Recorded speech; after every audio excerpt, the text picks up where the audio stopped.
Hi, Hey, good morning. good morning. How are you? Good. You excited? New book. Very, very excited. I I'm so, actually ordered the book like right away in the beginning, and I have it a while. I'm very excited for her. yeah, very excited. And it's always a big deal to start a new book. And this is like really, really great book. So I'm excited everybody's coming. We're going to get started. How are you doing? I'm doing great, especially when I see you. Um, yeah, Baruch Hashem. My sister had a special birthday this weekend, Mazal and Hi. she happens to be here with me actually. And Hi. Hi. yeah, so and I invited her to join us to listen in.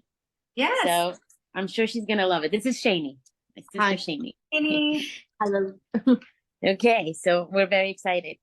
Me too. Um, yeah, so Shani was telling me that she heard it so much, that, like Rabbi Twersky's books. She's like very excited to hear. Oops, what's Yeah. going on? And she wants to. Yeah, I know Twersky for years, Rabbi Twersky for years has been talking about how important it is to learn Misiyat Yisharim. So So, and I see now he has the book about it. so yeah, we're very excited. Yay! Hey. And then Lily, and you said after we finish this book. Hi, good morning. Hi. Um, so after we finish this book, we go back to Shara Bitachon again, right? Exactly. We're going to do Shar Bitachon again. And then I have another one in mind that we're going to do after that. And then we'll go back to Shar Bitachon again. Amazing. Because it all, Shar Bitachon is everything ties into it. But I find when you're in a learning process, the more you learn something else that's attached to it, and then you go back, you understand the concepts even better because now you're hearing it from a different perspective. And then you come back and you bring that to what you're learning in the first place. And it helps maybe like fill in gaps that, you didn't get the first time. Helps you grow. Okay. Absolutely. We are starting on page 21, which is the introduction of the Ramchal. The Ramchal, just quickly, is the author of the original text, the Misiyot Yisharim. His name was Rabbi Moshe Chaim Luzzatto, and his nickname of his initials is the Ramchal. So throughout the book, we're going to refer to him as the Ramchal. And there's a biography of him in the beginning of the book, the intro. So on your own time, go back and you can take a look at that and hear about, he lived in the 1700s and he only lived 40 years. He died right before his 40th birthday. And he had, in some ways, a very tragic life. He was not appreciated like some of our greatest artists in his lifetime. And his genius, became very, very apparent later. And part of it was because of the fear. He started working and writing at a time that was right after Shabtai Tzvi, which was the fake Mashiach. Right. So everyone was terrified of being scammed again, terrified of anybody who had that level of spiritual greatness, a charismatic leader who was young.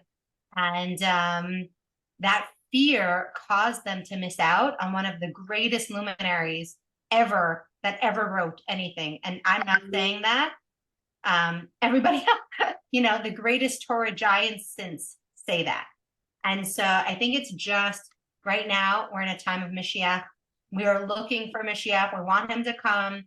And everyone's standing in judgment of everybody else. And we just need to like keep that unity together, take each person and not listen to every negative rumor about every person. And it's just a good message that we can miss out on some really great people when we're looking to be disappointed.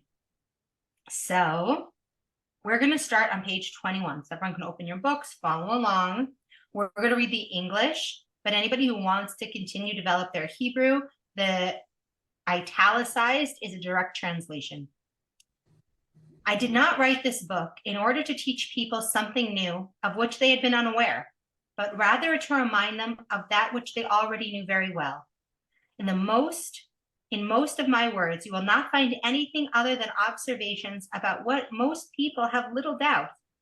However, it is precisely those concepts which are greatest evidence that tend to be overlooked, and ironically is common for people to be oblivious to those ideas whose truth is unchallenged. Therefore, since this book contains little new information, there is no advantage to reading it only once, because the reader is not gaining any new knowledge. The advantage of this book can result from repeated readings, because that may remind people of those things that tend to be forgotten, and a person can then set his heart to those obligations which one tends to overlook. And this is exactly what I feel like Lala said about Shara B'Tachon. These are things that you knew somehow were truth and self-evident in the world, and now we have language for them. So Shara B'Tachon and Misiyat Yisharim, this book, Misiyat Yisharim, are the books that are reread and reread and reread. And my hope is that we're going to actually continue to do that ourselves and switch off between these two books to continue to remind ourselves about B'Tachon, to continue to remind ourselves about the real work that we're here in this world to do. Who's reading the Ramchal introduction, the Ramchal or Rabbi Tversky? So that the Ramchal's introduction in the italicized is the Ramchal himself wrote it, Rabbi Chaim Luzzatto, and Okay. now moving into the regular print, this is Rabbi Tversky's Okay. explanation. Okay, thank you. No, good question. So now we're going to go into Rabbi Tversky's explanation. He's going to take this concept and open it up, and then we're going to discuss it. The Ramchal calls attention to an all-important psychological principle. And I'm just going to remind you guys that Rabbi Tversky was a doctor as well as a psychologist. Okay. And so when he said, like, he's bringing a real, more modern, perspective. It is true that sometimes a person may behave improperly because of ignorance, but more often people do have the knowledge that should deter them from doing wrong, yet this knowledge does not appear to impact on their behavior, right? Can we all raise our hand that we know we do things that we know to be wrong sometimes?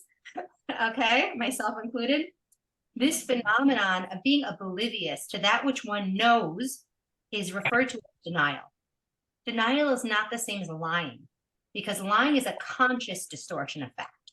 The liar knows he's lying, whereas denial is an unconscious process in which a person is totally unaware that he is denying anything and is certain that he is in the possession of the truth. And that's why this book is such a beautiful complement to Shara B'Tachon, because we're actively working on our active consciousness.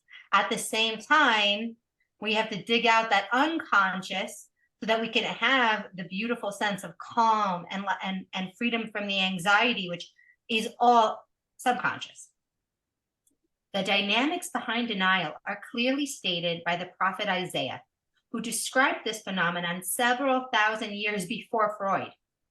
The heart of his people is fattened, his ears are dull, and his eyes are casted. Lest he understand with his heart, hear with his ears, and see with his eyes, then he would repent and be healed. The prophet is telling us that a person may refuse to become aware of what is obvious, because such awareness would necessitate his making changes in its behavior. And since making change is uncomfortable, his psychological mechanism allows him to maintain the status quo by rendering him oblivious to some aspects of reality. We are creatures of habit, and changing our ways is fraught with discomfort. To avoid the distress incident to change, our clever unconscious mind prevents our being made aware of those things that would lead us to change. The Ramchal proceeds to urge frequent review of this book. One might ask, if denial operates to make one unaware of what one already knows, how is repetition going to help? The answer is that denial can often be overcome by attrition, quite similar to the phenomenon that Rabbi Akiva saw, which caused him to turn to Torah. And see if it has to be turned over. Hi. And what does attrition mean? Attrition is, he's going to explain it here, but do you remember the water and the rock? The water Yeah. drips on the rock. So that's what he's going to explain. That's what attrition is. That the Okay. tiniest bit, but consistently, is what attrition is. Learned a new word. Thank you. You're welcome. Quite similar to what made Rabbi Akiva and caused him to turn to Torah when he was already a mature adult. Rabbi Akiva observed that the constant dripping of water had worn away a segment of hard rock, and concluded that if solid rock can be impressed by water, certainly he can be impressed by Torah even in his middle years. Similarly, the resistance to awareness can eventually be worn away by repetition. One can escape the pitfall of denial by thinking, as a fallible human being, I must have defects that need correction, and be constantly alert to their detection. Did you ever learn Misiyat Yisharim? I have learned it many times, and I've read this done with this book before. It's excellent, which is why we're doing it now. If everybody doesn't mind just muting, I'm just going to mute everybody. And then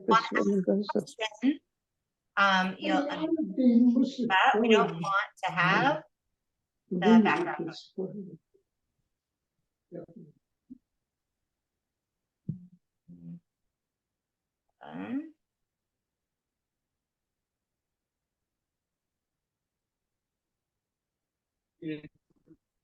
Great. Okay. And then when you want to ask a question, you'll just unmute and raise your hand. Okay. We are on page 23 at the top. A fallible human being, I must have defects, right? None of us is perfect, myself included. We're all same place here. And we have to be aware and keep an eye out for them. Rabbi Levi Yitzchak Berdichev was once standing in the doorway, and a cobbler, someone who makes shoes, passed by looking for work. He said to the rabbi, "You must have something that needs fixing, don't you?" And Rabbi Levi Yitzchak tearfully turned to his wife and see, he's tell. You can tell I'm not perfect, I need fixing. The last sentence of the author's paragraph cited may well contain the central theme of this book. A person can set his heart to those obligations. In chapter 1, the Ramchal elaborates on just what it is a person's duty in this world is. But simply the concept that there is a duty should be enough to make a person give serious consideration to his behavior. All living things tend to seek pleasure and avoid distress. Right? So now take a deep breath. Okay? Do not let the overachiever, controller, right? Like, come in here and be like, I better be perfect tomorrow. This is about a mindset, a way of looking at life for every single day that we're blessed to be in this world of, if I'm alive, there's something I can be improving. Okay? Because I'm not perfect. If I was perfect, I'd already be up in heaven. And so when we find ourselves distracted and looking for pleasure and avoiding things that we know we should work on, there are times, however, when a person will accept a measure of discomfort in order to achieve a particular goal. A student, for example, will spend many hours in study because he wishes to achieve proficiency in his field. A businessman or professional may exert much effort and spend a great deal of time to get the outcome he wants. Although he could be enjoying his time and leisure, when we have a goal, sacrifice of pleasure is feasible. If, however, a person has no goal other than the pursuit of pleasure, then sacrifice is unlikely. It makes no sense to sacrifice pleasure for the sake of having pleasure. Refining one's character and achieving spirituality may require considerable sacrifice and tolerance of the discomfort of instituting change in one's life. This will not occur once a person who has no goal other than pleasure seeking. The entire treatise therefore hinges on the single phrase, to set his heart to the obligations. It is only when one feels a sense of obligation to achieve a goal that one will consider character refinement. So it's very important to me when we're learning together that we make this very real at each stage, even if it takes us longer to go through the book. So everybody take a minute now and think for yourself,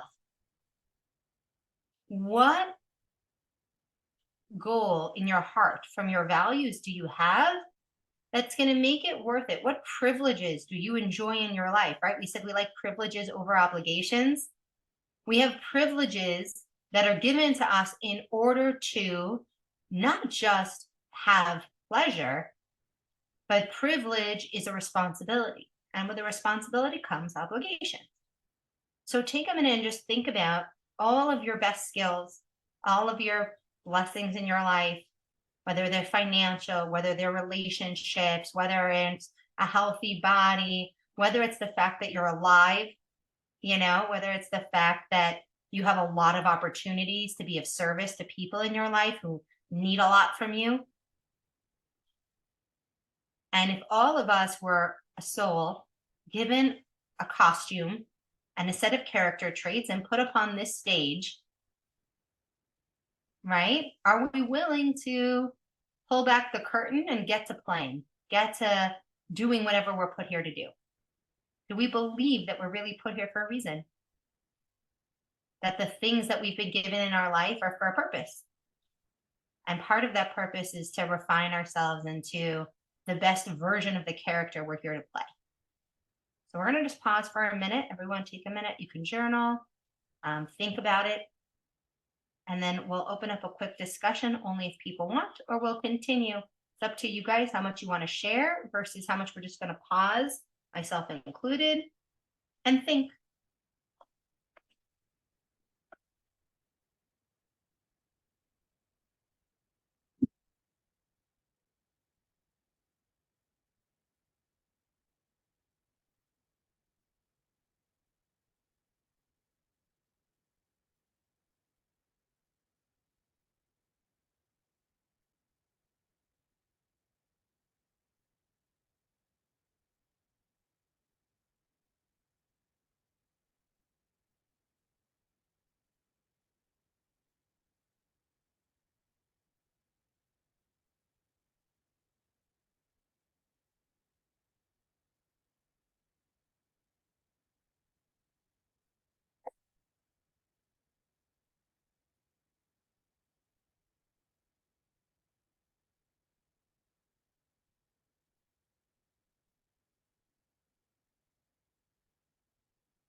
Okay, we're going to continue page 24.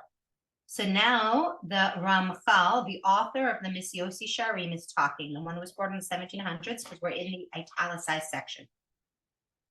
If you pay attention to what transpires in most of the world, you will find the majority of intelligent people who are bright and sharp mentally will devote most of their thought and speculation to the intricacies of various sciences, spend their time analyzing various subjects, each person according to his inclination and interest. Some people will put a great deal of effort into the research of creation and the sciences. Others will direct their interests into mathematics or engineering or various arts. And yet others will devote time and effort in sacred studies, learning the Holy Torah, and some by means of discussion of halacha, others with homiletics and philosophy, others with complex legal decisions. However, relatively few of these people will devote thought and study to perfecting their devotion to God. Just what does it mean to love God, to fear God, to be close to God, or to other aspects of piety? This is not because they do not consider them to be important. On the contrary, everyone agrees that these are of paramount importance, and not one wise person will deny this. Why then do they not devote much time to the analysis of these subjects? It is precisely because these subjects are so well known that they don't feel like they need to spend any time analyzing them. Can anybody agree to how much time we spend trying to earn money, right? Or manage money? How much time people spend trying to have the perfect body? How much time people, want to develop the cure for cancer? They think those things, right? Everything, right? How are we going to build the next best weapon? How are we going to change the internet? How are we going to do AI? But the amount of time that the smartest people spend on what kind of human being do I want to be? How do I want to be of service to God? Is less than we spend on all of these other things. We all see that, right? Any comments? Okay. And now we're going to discuss it. Why do you think that is? At the time of the I do have a comment. I just couldn't unmute it right away. Go ahead. I'm always asking myself that question that you just said, and I'm sure many are. And I would love to be able to focus on all my ruchni and everything else. But I know that we have an obligation to also be mefarnes and make hishtadlus, and you can't just sit back and do nothing. But I find myself many times with a 9-to-5 job, And then afterwards, not having much strength for the things that I feel are important, but I can't give up my job. And then that brings us back to even on all the bitachon levels that we learned throughout the Sefer, to what degree and to what extent is hishtadlus, and how much bitachon can you have? And we discussed how it's different for every person, and every person has to know themselves. But anytime I try to learn a Sefer to improve myself, this question always comes up. Of course, I want my main focus in my life to be ruchni and growth and chesed oriented and all these things. And I know there's all these time managements and everything and all these tools. But at the same time, we live in a world that a majority of our time, unfortunately, really is work, except for Shabbos, especially living in Israel. There's no such thing as Sunday. There's no day to just give chesed and be with family and chill. Sunday is no different. And Friday's like Sunday, but Friday you can turn into ruchni because you're totally focusing on preparing for Shabbos. But it's a balance that I feel that we're in a situation that we hear it, but to walk the talk is very challenging and not set up in such a practical way. And that might be part of Gullus. But it's a very hard thing to accomplish what you really feel deep down you want to, because you can't just let loose and not do anything and just focus on chesed and ignore your gashmi responsibilities. 100%. And your question, and this is exactly what he's bringing up yet. You're not alone. 90% of people are with you. But every time I learn something, I always end up with the same tools, but I don't find, okay, so how can I do what I want to do? He's literally going to talk about that next. We're going to answer that exact question in a minute. But guess what? You're already doing it. You just don't feel confident that you're doing it, but we're going to get there in a minute. Thank you. I just wanted to make a little point. I agree with you 100%. It can be so challenging.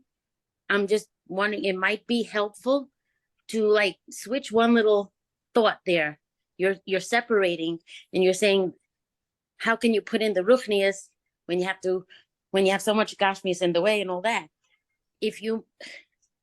We're here for a purpose in this world, and I'm talking so much to myself because I know there's so much that I have to work on. If we realize that the gashmias that we're in is the ruchnias, every moment that we are doing things, if we realize that this is all part of a purpose and a reason, so it's not like, when will I make time for something ruchnias?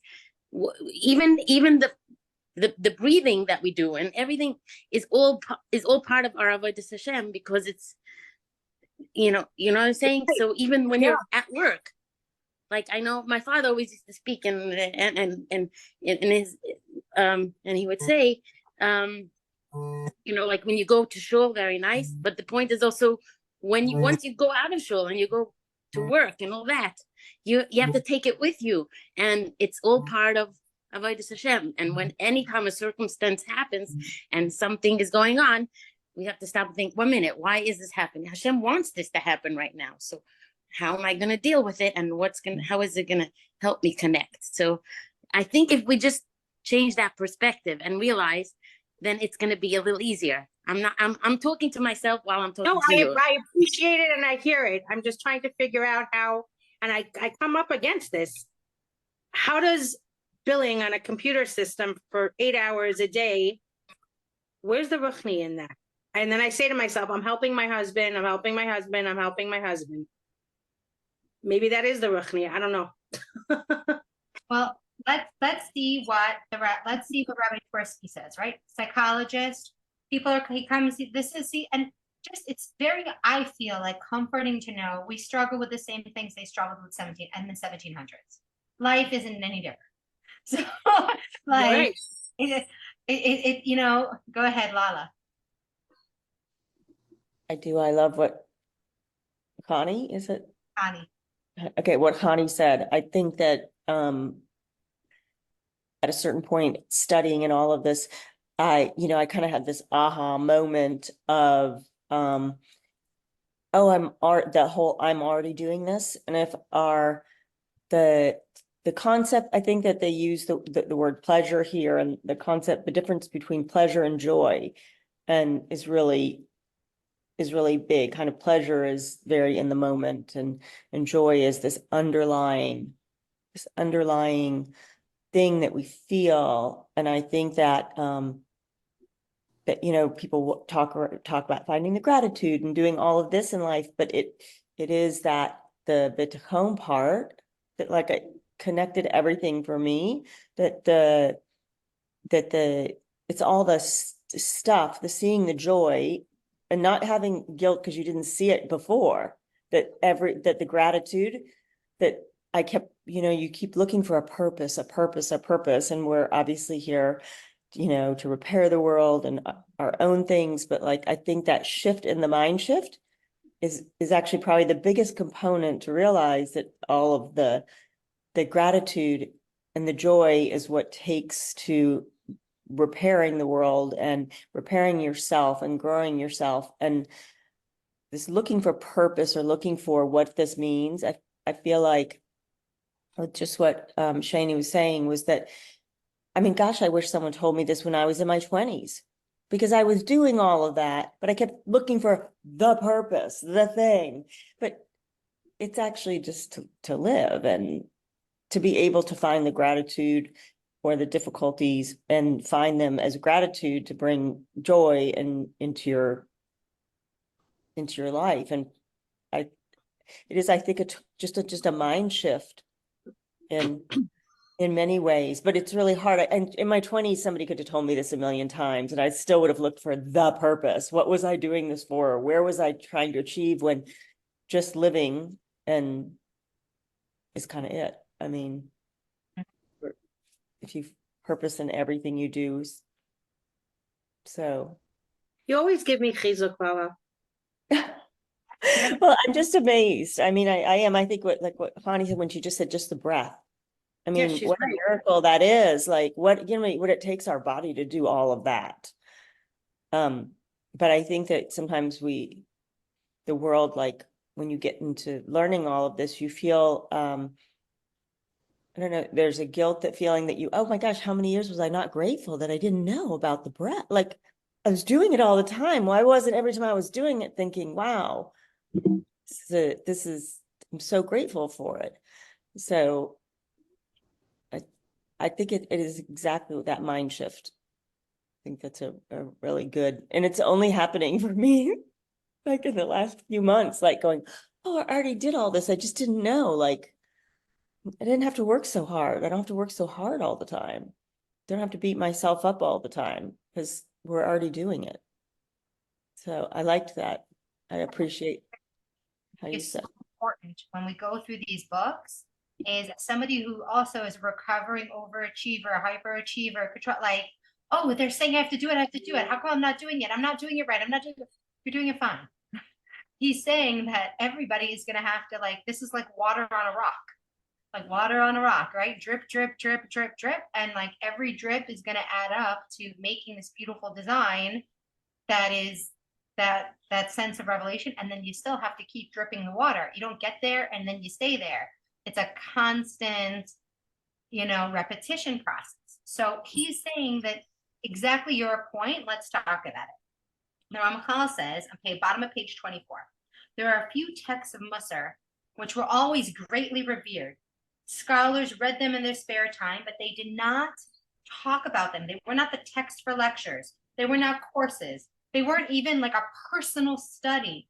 The way that the laws and how you keep kosher, and, you know, how are we going to keep Shabbos, and like, this is what Aryeh Kaplan says got lost over the generations, was the meditation behind the Shema, the purpose of the way we pray. Like, the laws of prayer stuck, but the mentality got lost.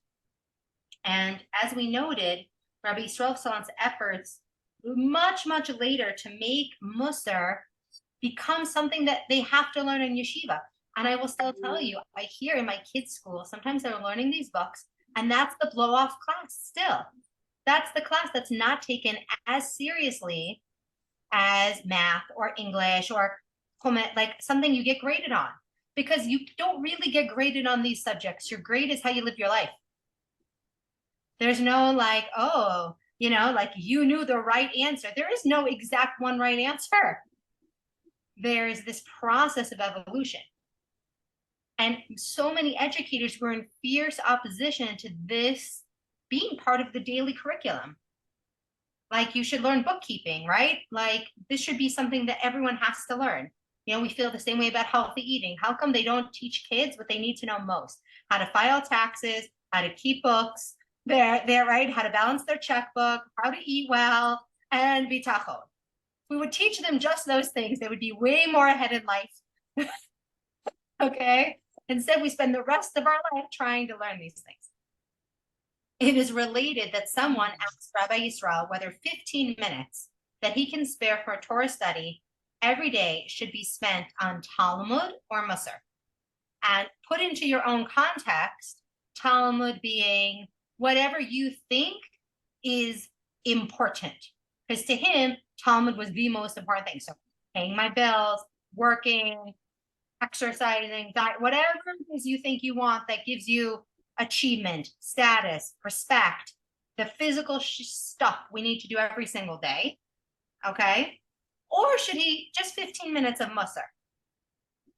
Rabbi Yisrael said, Musar, of course.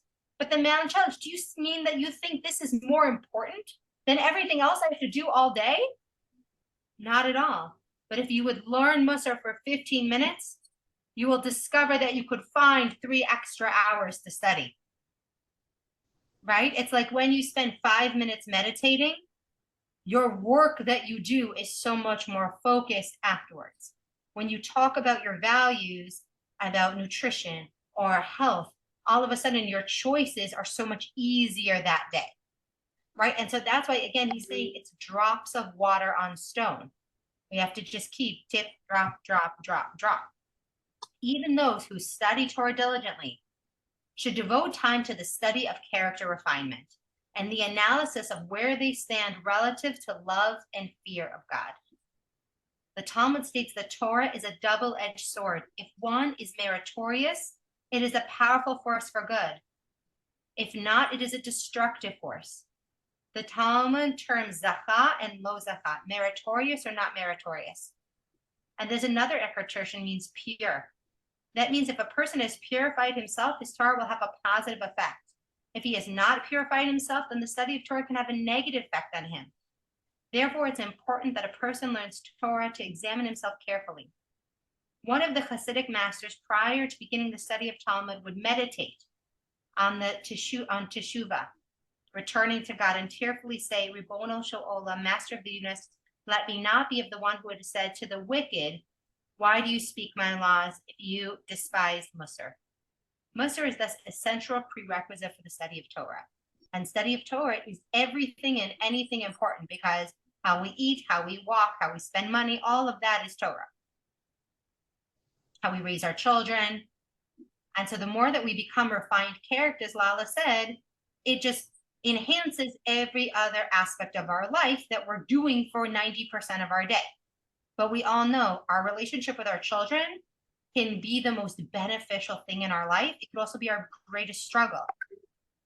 And so the more that we refine our character, the more even our greatest struggle becomes our greatest personal trainer for life refinement, right? And our struggle with food or nutrition or our weight can become the reason we look at our character traits and see how patient we are. And are we, able to do something that's good for us, even if we don't get an immediate reward and result? And can we learn about ourselves? And can we be more patient and loving people and devote ourselves more to self-care and see ourselves more than a body? Everything as an opportunity, depending on our character refinement, to be something that's going to build us into greatness or something that's going to break us down. Stacy, welcome. We are on page 25. We're just started. We're in our 3rd section here. I've been listening. I just didn't have my camera on. Thank you. It's been awesome. We're on the bottom of page 25. Now we're going to go back and we're going to hear the Ramchal speak. Consequently, since highly intelligent people spend their time with the study of other subjects, the study of perfection of divine service and the reading of works of this type is generally left to those who are not of the keenest intelligence, and who may actually be dull, because they are whom you will find immersed in such studies. As a result, it is customary that when one sees a person engaging in pious conduct, one is likely to suspect him of being dull, because otherwise he would be engaged in more intellectual pursuits. And I think we can say that this stigma still applies in many areas of life. Oh, she's meditating, and like, oh, she's granola. She obviously can't be very successful in the business world, right? Obviously, she, isn't achieving much if she's, meditating and praying all day. Or, that person involved in all that chesed, well, there's all these different things. And until this last few generations, women were the ones who were working on doing this stuff, and the men were out doing all the more high intellectual work, right? Until women had even access to higher education. Any comments on this before we hear his added info? Okay, so now we're going to listen to Rabbi Tursky's explanation. Obviously, the Ramchal is describing a situation as he saw it in his time, but it is not without counterpart in today's world. In many synagogues, between Mincha and Marav, the afternoon and evening prayer, the rabbi will learn Ein Yaakov, which is a non-halachic portion of the Talmud, comprised of the ethical conduct or incidents in the lives of Talmudic authors, which are lessons in conduct. Attending the rabbi's class are the laity, the people of limited scholarship. Those who are more erudite are found attending the rabbi's class, but are sitting studying something more intellectually stimulating. They consider the lessons of character refinement as not for them. But the Ramchal indicates that those who lack the erudition to study halacha. This attitude, which pervaded the time of the Ramchal, was also noted by the Baal Shem Tov, who was his contemporary. The Baal Shem Tov went out of his way to court and befriend these unlearned people of simple faith and trust in God was sincere. The Yavetz, who lived at the time of the Inquisition, writes down that when given the choice to accept Christian faith or be put to death, some scholars rationalized converting, while many of the unlearned folk went to the stake declaring Shema Yisrael. And this is just to remind ourselves that the things that society, even religious society, puts as achievement pedestals are not the ultimate achievement pedestals. We know from Bitachon, our relationship with our Creator is the ultimate achievement pedestal, because we control no other outcome. We are in control. God is in control of how our kids turn out, and what our husband does, and what is going to happen with the business, and what money is in the bank. And no matter how much we have, it could be gone tomorrow. But our relationship with God, our character development, is completely in our hands. Let me share with you an incident that describes the quality of sincerity to be found in these simple folk. Herschel was an immigrant from Russia who had not had opportunity to become a Torah scholar. He earned his living by peddling rags and collecting scrap metal. When he fell ill, he instructed his son that immediately following his death, he was to open a certain drawer and follow the instructions found within. In the drawer, the son found a bag containing silver dollars with the following explanation. The silver dollars in this bag are those I received as a result of the mitzvah of Pidyon Haben, redemption of the firstborn. While I will always try to transact all my business dealings honestly, I cannot be certain that I may not have inadvertently overcharged someone. This money, however, is honestly mine without any question, because my father was a Kohen and I am a Kohen. And this money is therefore legitimately mine as God has commanded. Therefore, I wish that my shroud and all my burial expenses be paid only from this money. I know that I have few merits, but perhaps if I appear before the heavenly tribunal dressed in garments that were bought with honest money, they will look upon me with compassion. This is the simple person thought and felt. Makes me cry, tearing up. Little wonder that the Baal Shem Tov loved this genre, right? And today, you can see we are the most educated we've ever been as the society. And unfortunately, you could make an argument that there's incredible moral bankruptcy throughout all of society, in every level and in all areas. And so we want to look and we want to say, okay, it's not just about what's the new cool thing to learn.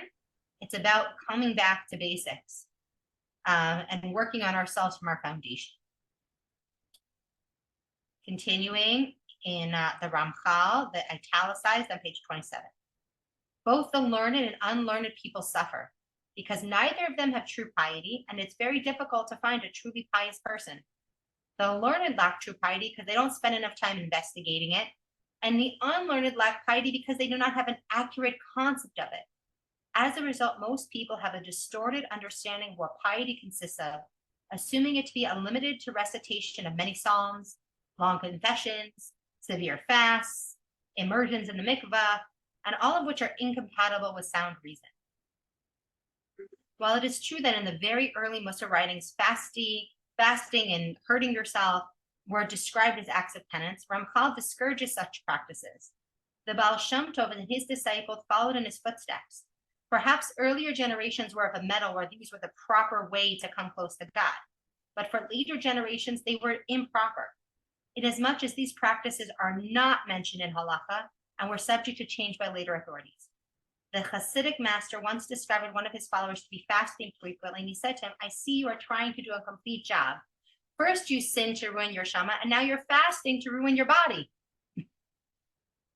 A follower of the Rebbe of Regine reported that in order to do penance for his sins, he was depriving himself of cooked food all week except for Shabbos. He was wearing nails in his shoes to torment himself. He was rolling in the snow to punish himself. And someone had to flagellate him to comply with the practices of the Torah prescribes for certain transgressions. The Rebbe took the young man to the stable and he said, see that horse? He does not eat cooked food all week. He rolls in the snow. He has nails in his shoes and he is frequently whipped. Yet he is still a horse. True teshuva, return to God, consists of sincere regret for the mistakes one makes and of achieving a refinement of character that would make it impossible for the same deviant behavior to be repeated. Without sincere regret and character refinement, all the self-flagellation is of no use.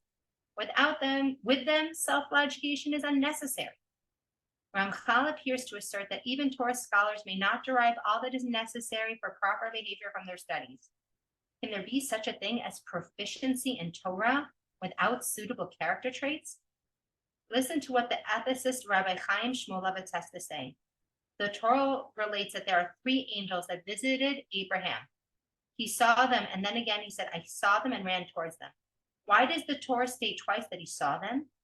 The Midrash states that Abraham's first sighting was the divine presence that was near them. He therefore realized that they must be great men.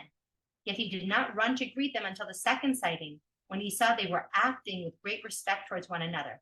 And then he knew they were just, decent people, and he ran to greet them. Imagine, said Rabbi Shmulevitz, they were great enough to mirror the divine presence, yet they did not satisfy Abraham. His criterion was not greatness alone, but that they were behaving with dignity and respect to one another. And we find similar concept regarding the disciples of Rabbi Akiva, who were all doubtless very great scholars. Nevertheless, they all perished because they did not act with appropriate respect to one another. The standards for ethical behavior escalate in proportion to one's Torah scholarship. For the authors of the Talmud discusses the concept of Chilul Hashem, desecration of the name of God, and one of the most serious transgressions. And he says, for me, Chilul Hashem consists of buying meat and not paying the butcher promptly. A Torah scholar is not permitted to provide anyone with even the remotest grounds for questioning his integrity. And that is why the Ramchal insists that the study of Mussar is a necessity for everyone, particularly Torah scholars. We're going to pause here because I think today, in the political climate that we're in, with everything going on all over, with the war, with the army, who's serving, who's not serving, we need everyone studying, we need everyone praying, we need everyone learning, we need everyone keeping Shabbos, we need everybody refining their character traits. And there are so many sides. It's like trying to turn one of those things with all the colors, what's that called, Rubik's Cube, and trying to make it all fit. And we can't do that. That's not our job. Our job is to look at each other Jew and recognize that the problem of working on character traits is universal. It's in every section of all our nation. And all we can do is work on our character traits and show up to our class and get our book and work on ourselves in our tiny pocket of the world with the people that we impact in our little circle. And so the more that we work on ourselves in our little circle, the more we are living the reason that we were put here. And let's discuss, what is your takeaway from today? What's sitting with you about, and we have to remember that the modern day version of fasting and putting nails in your shoes is the inherent self-criticism that we feel as women. The constant, but I'm not good enough, but I haven't been refining my character traits enough, but my husband and she and he and my friend and this person, and he's not certain. The constant judgment and self-criticism we think is going to turn us into a better person. But like he said, a horse has nails in his shoes, a horse eats grass. At the end of the day, he's still a horse. Just self-criticism, but not coming from a place of elevating ourselves to where we can't even imagine behaving that way anymore. That's what we're going for through our love and our own inner work, that we're all in the same place working on ourselves, myself included. Very, very, very much a work in progress. Okay, let's go around. Anybody, what do you guys want to talk about, share from today? And we'll finish and we'll continue next. Stacy, we haven't heard from you yet. Anything you want to share? Well, first of all, I'm sorry. I was like up, and then I was like waiting and anticipating. And then I'm like, okay, so I have an hour and a half. Okay, just go back to sleep a little. And then boom, that's what happened. So I apologize. So I'm going to go back and listen to the first 15 minutes, because one of the things that, so I have a hard time if I don't start something from the beginning, it's like, I feel like I'm always trying to catch up, and I hate that feeling. However, I did hear a couple of comments already off the bat that kind of blew me away. And that is that, I too am like, oh, I don't learn enough. I don't, or even when I do learn enough, yes, then I'm turning around and, so what is it? The two things for me are work. If I were to choose work or 15 minutes of Musar, I'd be like, of course I have to do work, because I've got a family that's depending on me, and I'm alone, and I'm a single mom, and And it's like, yeah, it's crazy making. And yet I know that when I'm truly like, stopping to connect, which is why I feel your class is so important for me, and on so many levels. And, like, I'm like, okay, wait a sec. First of all, it's not like I go into work and then forget about Hashem. Of course, I've got Hashem in the forefront of my mind. Of course, I'm thinking about all my ancestors who have passed before me. Like I'm in this world still.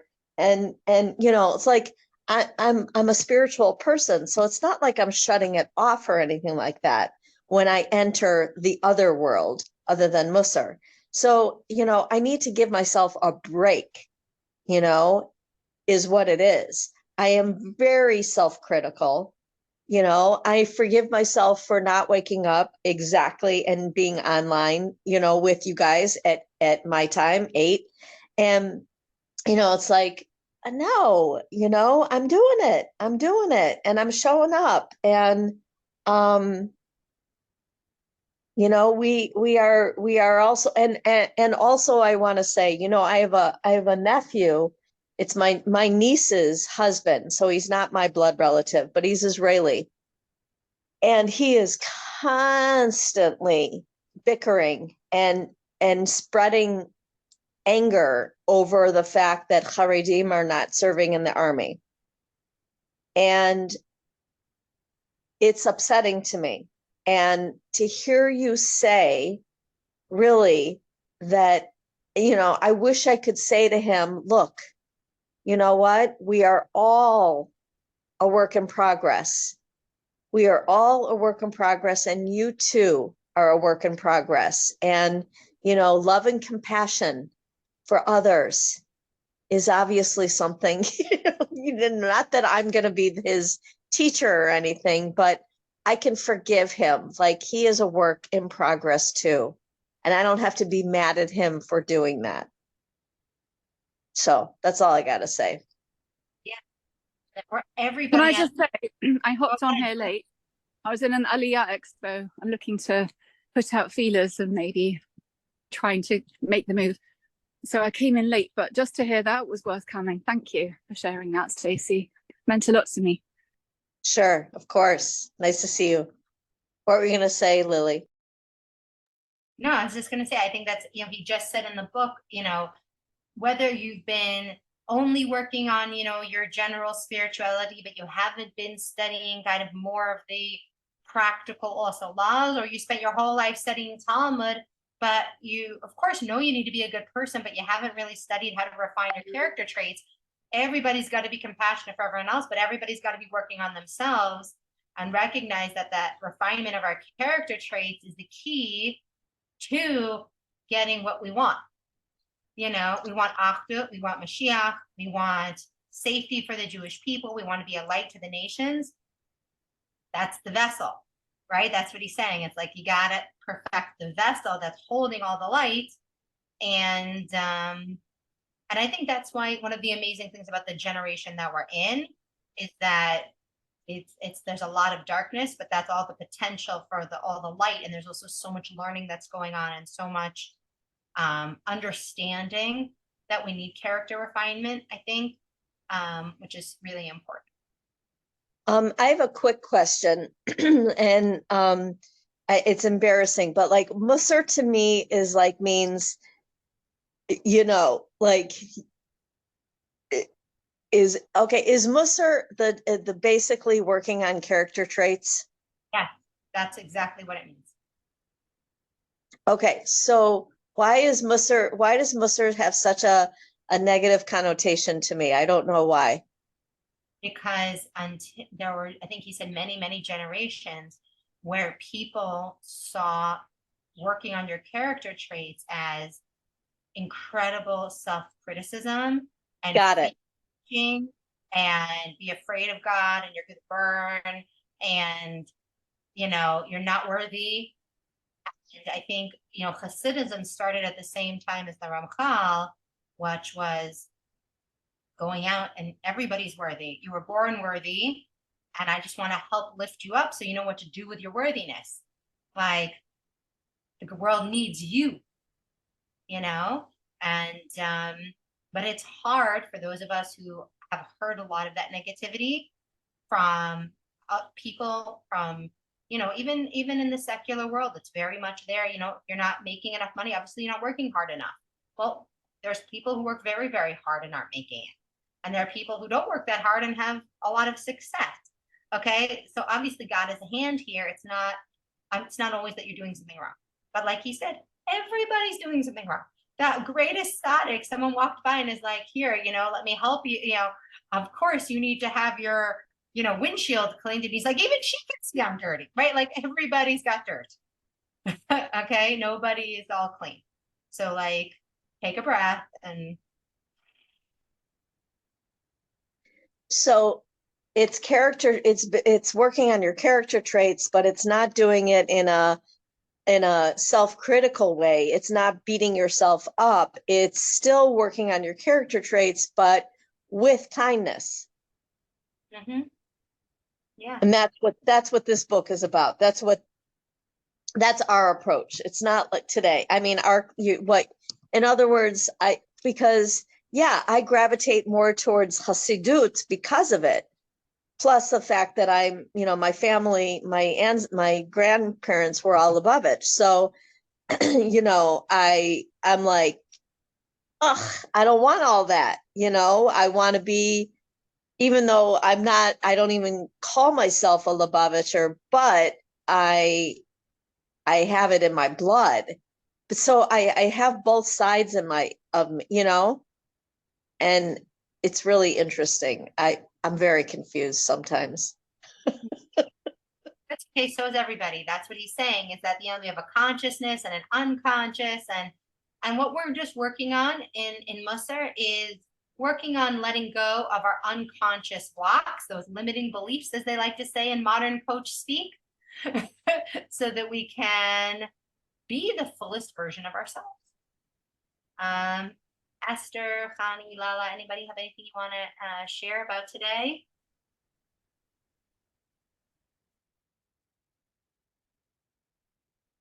Khani's coming. Yeah, women that was bad and enough field. I Oh, feel bad. Cleaning the floor and cooking is all very good, and it keeps the house tidy, and you don't have to worry. It's really more for the mental and the Torah. So you just keep going with all your jobs you have to do, and don't feel bad at all. I'm sure I did good that with your earlier plans. Who's that? I can't hear. Ruth, you don't have good signal. We can't hear you so well or see you so well. Oh, that's because I'm on my telephone. Okay, why don't you see if you can go somewhere with better signal, and we'll try to hear you again. Connie, you wanna go? Yeah, I just wanted to say, this is amazing. I love learning this, and I think also learning the Tanya is very helpful, in combination with this, because it's basically also about learning about how to refine yourself, and in a way of being happy. You have to work, Ibdu as Hashem b'simcha, and you have to know that that's the key to being, to feeling accomplished, and knowing that I can't put it all in one sentence, obviously, but the idea is, not self-criticism. We all have to come to a point where, we stop, and we we start analyzing, but not in a way that we're gonna become depressed and down. It comes to a certain point. Okay, take a deep breath, and then realize, okay, what can I do about this? If something is coming up for you, and you feel like you need to change something, or you're feeling down about something, it's there for a reason, and you have to just stop and think, and that will help you go forward, but not to let it put you down, chas v'shalom, ever, not in a way where you feel like, yeah. So the point is, I think this is amazing what we're learning now, but Tanya, I feel, is also very important to learn. Yeah. Very much. Rabbi Yeah. Chaim Miller has on YouTube. He wrote an amazing addition to the Tanya in English translation, but he has Tanya in 2 minutes. He has like a whole section of like main themes of Tanya on YouTube. I'll see if I could post a link in our WhatsApp group. Like Tanya in 2 minutes. And so it's some interesting, if you learned it, to take a look at it. Lala. I think so much as the more I was listening, the more I feel like it's almost an unlearning, like the being told to do this or do that. Then you have guilt about that. We already know about joy and gratitude as children, and we know about I think children have this beautiful connection to Hashem that it almost gets taken away the more we like learn how to read and write and follow the rules and do all these things, but it's naturally in us. We're born this way. So in some ways, it's almost the unlearning of all of the stuff that brings you back to connect to what you always you were born for.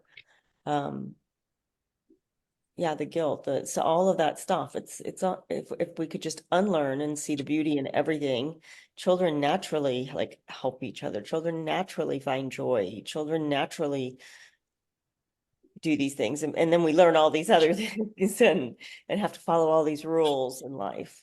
But the connection to Hashem is there, and you see it in a child's eyes so easily. It's like so easy, you know. And then it's like it's an unlearning. We learn, and then now it's time to unlearn, to go back to what we already know. It's just almost like with roadblocks.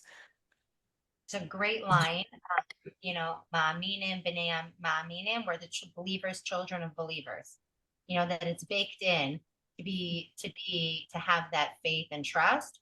And the traumas of life, right? It's all the childhood traumas and the coping mechanisms that we learned, like you said, to survive. But now we have to unlearn to thrive. But because we're like in that place of growing maturity, of being able to rely on God more and more from wherever we are, and recognizing that, you know, no one else can help us or hurt us. And so if it's just us and God here, then we got to work on ourselves. And then you don't have so much room to be angry about how someone else is or isn't serving God, because no matter what they are or aren't doing, it doesn't change what's going to happen for you. You know, like God's going to make sure you're taken care of. So, and you know, my son in the army is taken care of no matter who else is serving beside him. I would love that the most learned people would be serving and being a good influence and sharing their light with everybody else, but it'll all happen in the right time, in the right way, when everybody's connecting on the right priorities and the right mindsets and making each other feel safe and heard. It will work itself out. And it's a challenge. It's a challenge. Well, you sit here patient while everybody fights it out and try to like not get triggered when you get triggered, breathe through it and recognize like it makes no difference. What makes the difference is my reaction here. Am I going to look for a way to be loving and hear maybe where someone else's trauma is or fear is or concerns are that I don't see, or in a place of like, you owe me entitlement, you know? It's a hard place. But, you know, you don't get amazing things without going through hard things, you know, like that's what it is, right? Like, okay, Esther, I saw you unmuted. You want to share something? Yeah, but it was kind of shared already.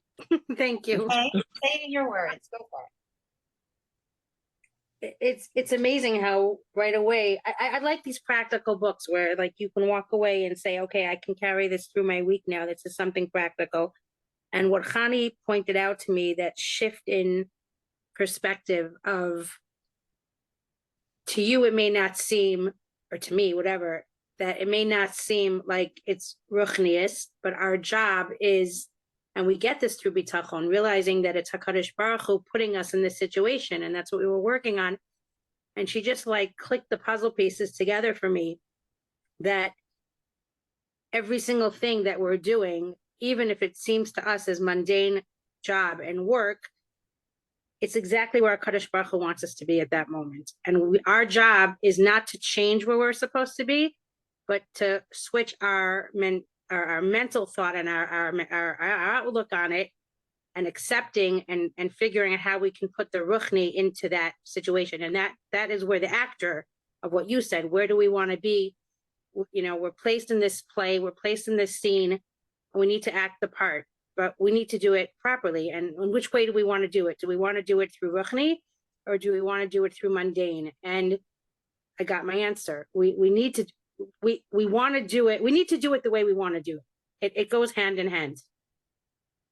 So whatever our value is, we have to be consistent and just realize that everything that we're doing, no matter if it seems mundane or ruchni to us, it's exactly where our Kadosh Baruch Hu wants us to be. And our job is to put our value system in place. And as long as we're consistent, we're okay. And consistently doing teshuva, right?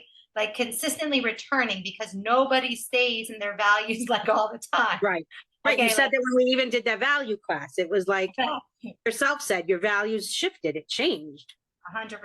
And we're always coming back. Like we're doing good. We're doing good. All of a sudden we get knocked off and we're like, oh, wow. And then we're like, okay, that's why, you know, in But Hasidic, that knockoff is also, it's part of growth. It's Hashem is saying, like my husband always says to me, you know, growth is climbing a ladder. And my automatic knee-jerk response is, I'm afraid of heights.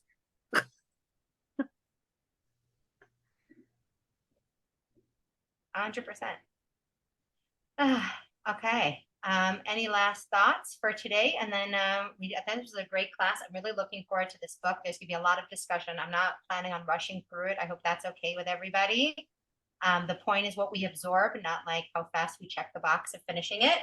And then we're gonna go back and do Shar B'Tachon again. And I think you guys are gonna see now why it's nice to go on and off and let them build on each other. Stacy. Yeah, I have a quick question. Are you paraphrasing at times, or do you have a different version? I'm probably paraphrasing a little bit. Okay, that's fine. I just wondered if you have a different version. That's all. That's fine. I was reading it through, and then I think I like if I get to like a certain term that I felt like is like too much of a technical term that not everybody would understand, that I explained it, and then I added, and because you guys have the text in front of you, I like, you know, said No, I like it. I like it. I like it a lot. Yeah. It's Okay. the Lily Speaks to us. what? What should I mean? I said it's the Lily adaptation, circa Yeah. copyright 2024. Yeah, I wish we were. Yeah, Published in Jerusalem. we should submit like Lily's comments to the, Yeah. you know, they can include it in the next edition. Do you have what's it called that takes the notes during, you know, that secretary thing? Yes, I do. Yeah, you could write it up after, and who knows, you might have your own version one day for, you know. I have them all for my Shar B'Tachon class. It's time for us to have women's commentaries. I do think our women's commentary is powerful, you know, and I think there's so many men's commentaries through the ages. Who said that it should be only men? Not You know. only that, but if I would put together the transcripts from my Shar B'Tachon class, then it wouldn't just be my commentary. Yeah, Because literally. so much from each other's notes as you do from anything I say. So like I would call it like Lala's and Khani's and Esther's and Stacy's and Shulamit's commentary, like the B'Tachon, you know, class commentary. The anthology, women's anthology. That's right. Nice. So that's a good idea. Shlemi, we should talk afterwards. We'll see. I have all the transcripts. We should see what we can love that. And you know what? This says, my mother always used to say, the ethics of the fathers is important, but the ethics of the mothers goes unspoken. Yes. Yes. Anybody who knows how could take the transcripts and maybe turn them into something or has that kind of skill or a contact, maybe be in touch. I have to tell you, there's a much easier way and it's free. You just use AI and then you can tweak it. Well, you'll have to explain to me really how to do that without like. Yeah, we can have that. We can have a chat. Maybe you'll consult on the project. I'm open. Lily, I'm always happy to have a chat with you. You know that? Always. Yeah, I'm interested in helping that as well. And I'm actually, I have a business opportunity that we could use this in our new business as well, because we're starting something in Chicago and it's going to other communities and then to Israel. So we should talk. Yeah, for sure. Always. Okay. This is such a beautiful group. Can I just send love to everybody? I'm about to hop out into the park to meet somebody, but I really appreciate it. I was thinking, is it worth hopping on for 10 minutes at the back end? And I was like, yes, always. The comments are the best. Comment section is the best section. For sure. It's a great class, great group. I love this group. They're so precious to me. Should know. Even that small bit has uplifted my day and my week. I'm gonna come back on and catch the recording. Okay. And please invite friends to join the group. Khani has her sister. And grow this amazing group of women and spread the light. And Stacy and Shulamit will talk about taking the Shar B'Tachon classes, and then we'll also have these that are all recorded and transcribed already, and see what we can do with them. Yeah, I've spoken with a number of people about it, but you know, it's going to be back at 7 a.m. next week. Then, if you're going to have a time change, this is the championship of my daughter's games is today, and then I'm done with football. So I'm more available on Sundays after today, so we can discuss adjusting the time again. We'll see what everybody's schedule is. I don't want to make it annoying for anybody to keep changing, but until next football season, I'm free now on Sundays. Okay, cool. The original time was actually a lot more convenient. We make So- this work. It just shows you how dedicated we are and how much we love you. How much I love you guys. So, okay, so to be continued in our chat, and have a great day, guys. Okay, bye. Thanks, Bye. everyone. Bye.